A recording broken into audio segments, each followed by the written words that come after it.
မြတ်စွာဘုရားကတရားဆိုတာဖျားပဲလို့ပြောခဲ့တယ်လေရှင်ဝဲကလေးကိုတောင်မှမြတ်စွာဘုရားကယောဓမ္မံပတ္တိသောမံပတ္တိဓမ္မကိုတွေ့မှငါ့ကိုတွေ့မှ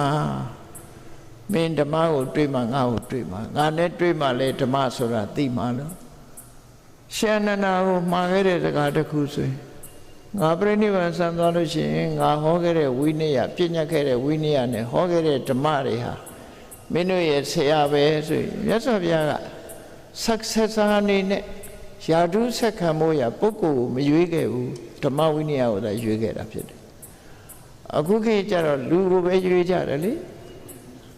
သမထတူငြိမ်းစားယူသွားရင်နောက်သမထပုဂ္ဂိုလ်ပဲမဟုတ်လားဥက္ကဋ္ဌတယောက်ငြိမ်းစားယူသွားရင်နောက်တက်တဲ့လူကလည်းဥက္ကဋ္ဌပဲမဟုတ်လားအဲ့ဒါလူလောကလူတွေကတော့ပုဂ္ဂိုလ်ပဲရွေးတာမြတ်စွာဘုရားကပုဂ္ဂိုလ်ကိုမရွေးခဲ့ဘူးဓမ္မကိုပဲရွေးခဲ့တယ်ဒါကို successor လို့ခေါ်တယ်ယာရုဆက်ခံသူမြတ်စွာဘုရားယာရုဆက်ခံတာဘယ်သူလဲလို့မေးရင်ဓမ္မဝိနည်း